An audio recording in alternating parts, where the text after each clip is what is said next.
और फिर दूसरा प्रश्न ये कि अगर मेरा पूर्व जन्म हो चुका है और ये जन्म है तो उसके पश्चात हम एक यात्री ही तो हैं, हमें कहां जाना।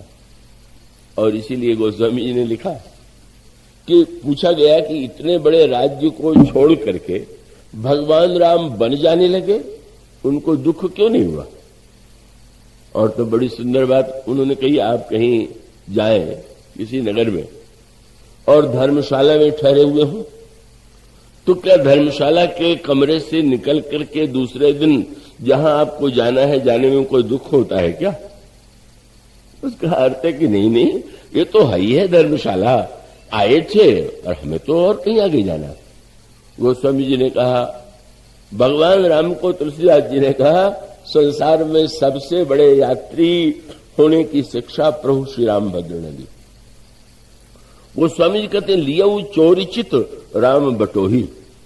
राजा राम का ध्यान तो करते हैं लोग और अनेक रूपों में ध्यान करते हैं, पर जरा बटोही राम का ध्यान कीजिए। और तब गोस्वामी जी कहते हैं, कीर के कागर जो नृपचीर शरीर लस्यो तज नीर जो काई। गोस्वामी जी कहते हैं, आप में ये जो कीर के कागर जो नृपचीर आप पक्षियों के संदर्भ में देखेंगे, उनका पंख टूट करके गिर जाता पर उनको दुख नहीं होता क्योंकि नए पंख निकल आते हैं। जल के ऊपर अगर काई छा गई हो और काई को हटा दिया जाए तो दुख नहीं होता। भगवान श्री राम जब वन में चले, जब उनसे कहा गया कि रेशमी वस्त्र उतारिए, आभूषण उतार दीजिए, तो गोस्वामी जी कहते हैं भगवान राम की मनस्थिति क्या थी। बोले, कीर के कागर जो नृपचीर शरीर लस्यो तज नीर जो काई। और राजीव लोचन राम चले। कमल है ना, कमल की विशेषता क्या, जल में भी है और जल से अलग भी है। ये प्रभु कौन है, राजीव लोचन। और अगर कहीं हम लोग राजीव लोचन बन जाए, राजीव लोचन के सौंदर्य की बात जाने दीजिए, पर इसका अभिप्राय अगर हम सबको वह दृष्टि प्राप्त हो जाए कि हम रहें और रह करके भी अलग भी रहें, तो हमारे प्रभु तो राजीव लोचन है। और राजीव लोचन राम चले तज बाप को राज बटाऊ कि नहीं। उनको ये नहीं लगा कि अरे मेरे पिता का राज्य दूसरा ले रहा है। मुस्कुराते हुए चले गए। और चले जाने के बाद भगवान ने जब महर्षि भरद्वाज से पूछा, कहिए नाथ, हम कहीं मर जाए, यह प्रश्न है हमारे जीवन का। हम जीवन पथ पर एक यात्री हैं और अगर हम सही दिशा से चल रहे होंगे तो हम अपने लक्ष्य तक पहुंच जाएंगे, और उल्टी दिशा में जाएंगे तो लक्ष्य से दूर होते जाएंगे, और किसी ऐसी दिशा में चले जाएंगे तो हो सकता है कि 1 घंटे की यात्रा कई घंटों की यात्रा के रूप में बदल जाए। और यह जो प्रश्न है भरद्वाज जी से भगवान राम ने पूछा, और उसके संदर्भ में विनय पत्रिका में गोस्वामी जी ने जो बड़ा मार्मिक पद लिखा है उसमें यही तो उन्होंने कहा है, अरे भाई राम कहते चलो, राम कहते चलो, राम कहते चलो भाई रे, नाही तो भव बिगारे में परिहव छूटत अति कठिनाई रे। पहले राजा जमींदार बिगार बहुत लेते थे। बिगार माने मजदूरी दे करके नहीं।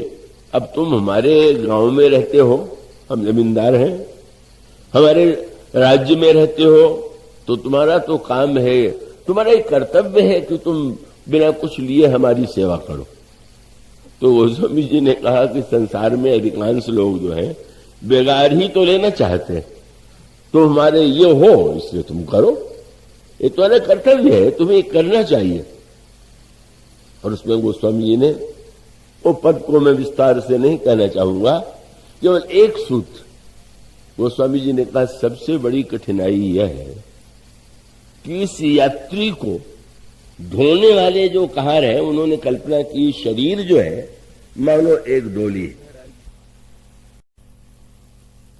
11 कहार और 10 इंद्रिय और एक मन, यही कहार है।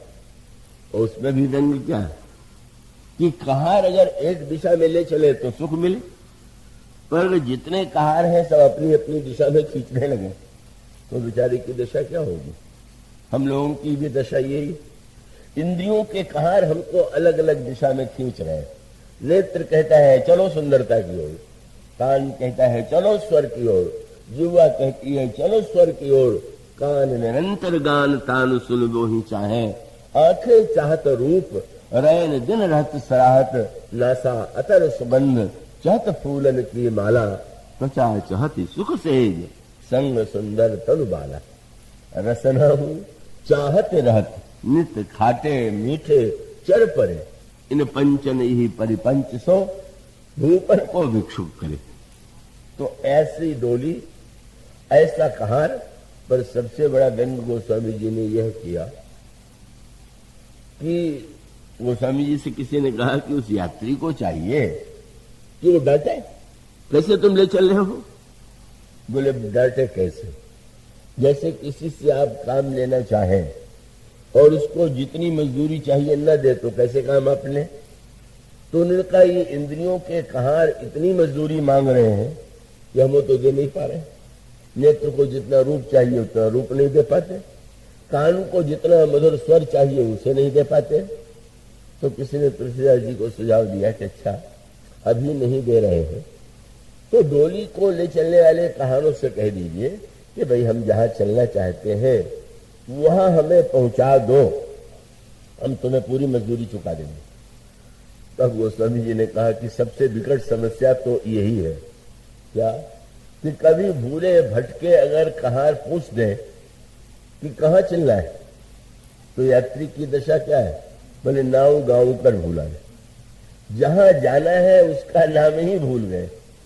अब ऐसा जो यात्री है जिसको जीवन के लक्ष्य का पता ही नहीं, पूछा जाए कि आपके अपने विचार करके देखा आपके जीवन का उद्देश्य क्या है, आपके जीवन का लक्ष्य क्या है? जब उद्देश्य और लक्ष्य का निर्णय होगा तभी तो मार्ग का निर्णय होगा। जब आप किसी से पूछते हैं तो पहले ये तो बताते हैं कि आपको इस मोहल्ले में जाना है। इसीलिए तो प्रभु और मुनि जी में अच्छा खासा व्यंग विनोद हो गया। प्रभु ने जब ये कह दिया कि कहो नाथ हम कहीं मग जाए, महाराज मैं किस मार्ग से जाऊं, तो मुनि जी ने कह दिया सुगम सकल मग तुम कहाँ है, सारे मार्ग तुम्हारे लिए ठीक है। ये कोई उत्तर हुआ? कोई आपसे पूछे कि मैं कहाँ जाऊं, मेरे लिए रास्ता बताइए, और वो बाद में कह दे कि वो आपके लिए तो सभी रास्ते ठीक है। पर व्यंग यह था कि प्रभु ने महर्षि से यह तो पूछा कि मार्ग बताइए, पर ये नहीं बताया कि जाना कहाँ। तो विनोद में मुनि जी ने कहा कि अगर कहीं न जाना हो तो चाहे जिधर चले जाइए, अगर केवल चलना ही है। प्रभु का उद्देश्य यह था कि सत्य तो यह है कि व्यक्ति अपने उद्देश्य को भी भूल गया है और वो मार्ग को भी भूल गया है। सत्संग का उद्देश्य है कि व्यक्ति को अपने लक्ष्य का भी ज्ञान हो और लक्ष्य के ज्ञान के साथ साथ उसको मार्ग का भी ज्ञान हो।